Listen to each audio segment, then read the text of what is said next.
अस्मद्गुरुभ्यो नमः। श्रीमते रामानुजाय नमः। पासुर 28वां। श्री गोदम्बाजी को भगवान से मिलने के लिए अति त्वरा उत्कट चाहना व्याकुल हुई।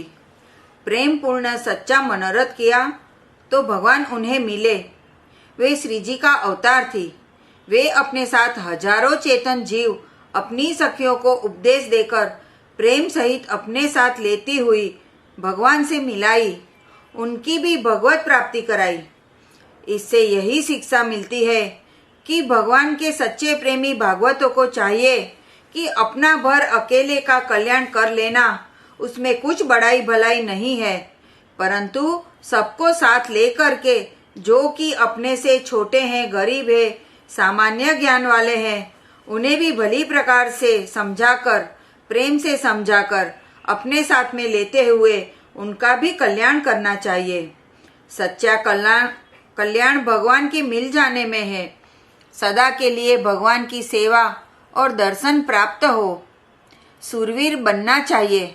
भगवान की तरफ चलते हुए फिर पीछे पांव नहीं हटना चाहिए। नंद महल में सर्वत्र आनंद ही आनंद हो रहा है। सब सखियां किलोल करती हैं। श्री लालजी बहुत प्रसन्न है। सदा के लिए संग रखने का वचन दिया है कि कभी भी हमारा वियोग नहीं होगा। सच्चा श्रृंगार अखंड सोहाग गोदम्बाजी को प्राप्त हुआ। भगवान के मिल जाने से वह कभी छूटने वाला नहीं। भगवान से मिलने के लिए अति त्वरा होना चाहिए। एक सी त्वरा चालू रहे, बंद न हो। दिन दुनी रात चौगुनी चटपटी लगी रहे। भगवान के मिलने के लिए उत्कंठता बनी रहे। धैर्य का होना ही बाधक है और त्वरा ही भगवान को मिलाने में सच्ची मित्र है। शरणागत जन सर्वधर्मान पर परिस्थिति किए हैं। भगवान ने वचन दिया है कि शरणागतों के पाप में छुड़ाऊंगा। पाप छुड़ाने के लिए शरणागतों को कुछ भी नहीं करना है। महान सरयू नदी की धारा में मगर है, वह किसी को पकड़ लिया फिर नहीं छोड़ता है, वैसे ही शरणागत को भगवान भी नहीं छोड़ते हैं।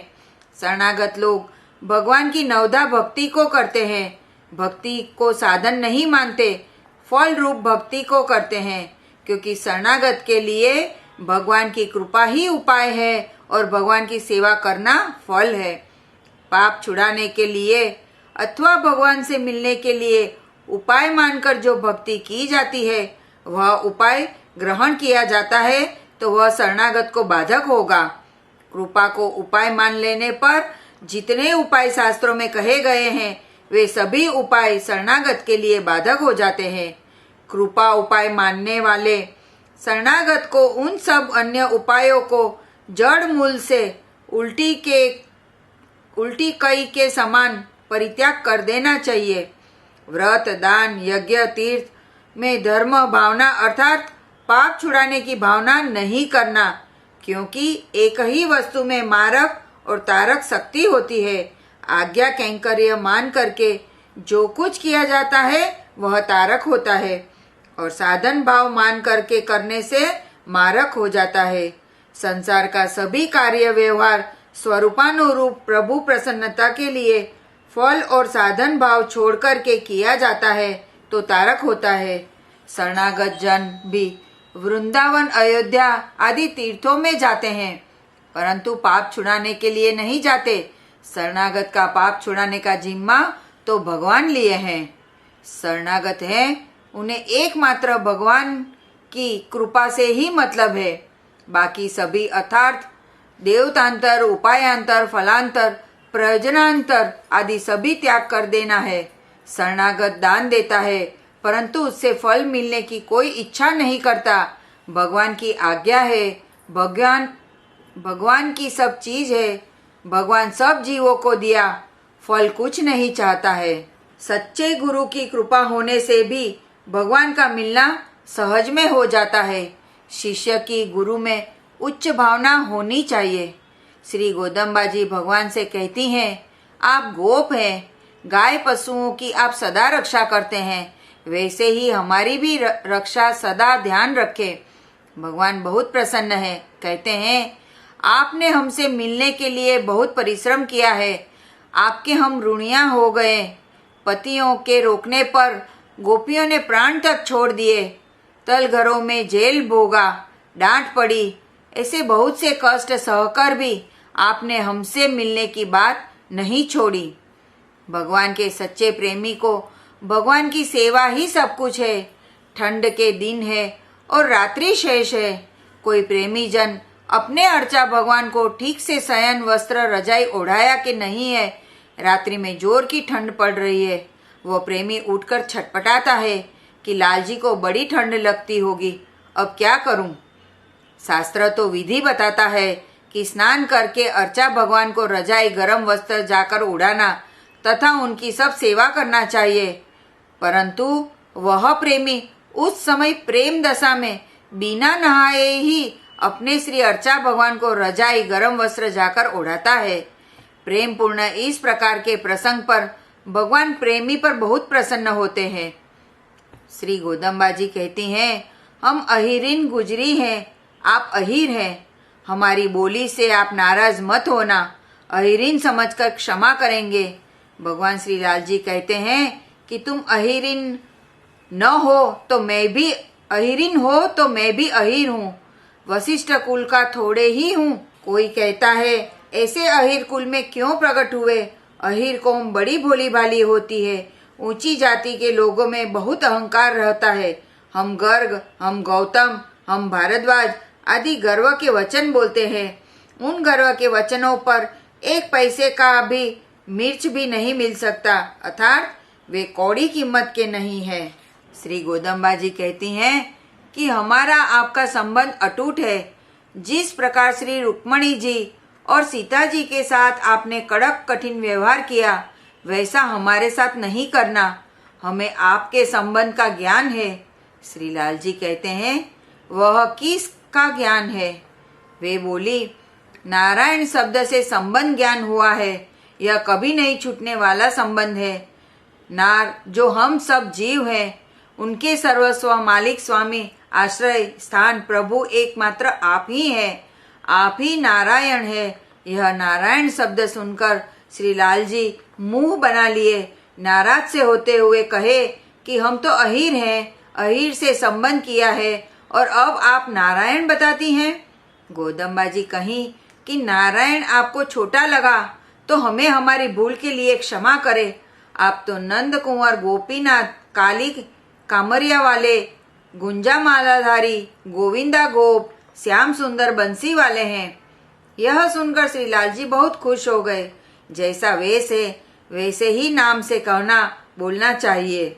श्री गोदम्बा जी ने कहा कि अब ऐसा न कहेंगे, क्षमा करिए, सामग्री हमको दीजिए। कौन सी सामग्री? आपकी कटाक्ष रूपी सामग्री। आप हम पर सदा लट्टू होकर रहें। आप गोदम्बा बने, हम श्यामू बने। श्री गोदम्बा जी कहती हैं कि सर्वस्व दान देवे और हमारे पर लट्टू होकर रहे, यह दान हमें अभी ही दीजिए। आप रिझावर गुण प्रकट करके रहें। जब तक हम और आप हैं तब तक ऐसे ही रहे। यह जीवात्मा सदा ही है, वैसे परमात्मा भी सदा ही है। श्री लक्ष्मी जी ऐसा वरदान कभी नहीं मांगी, पर श्री गोदम्बा जी ने तो यही वरदान मांगा कि सर्वस्व दान दीजिए, हमसे कभी भी अलग नहीं होइए। श्री लाल जी हंसते हुए कहे कि आपने तो हद का वरदान मांगा, मेरे समझ में ही नहीं आता। गोदम्बा जी कहती हैं, अहिर के छोकरे ठहरे, आप क्या जाने। श्री गोदम्बा जी भगवान के लिए बनाई गई माला खुद पहनकर देखती और वह माला भगवान को बहुत प्रिय लगती। पर ब्रह्म भगवान कहते हैं कि श्री गोदम्बा जी की पहनी ही हमें पहनाया करे, हद हो गई प्रेम की। श्री गोदम्बा जी ने सबसे असली चीज मांगा, कभी भी अलग नहीं होना, सदा सेवा दर्शन मिलना मांगी। श्री भगवान अपेन रिझावर गुण से श्री गोदम्बा जी पर खूब रिझे। आज वर्तमान समय में भी वहां पर श्री गोदम्बा जी को पहले माला पहनाकर तब फिर बाद में वही माला भगवान को पहनाई जाती है। यह क्रम सदा ही चालू रहेगा।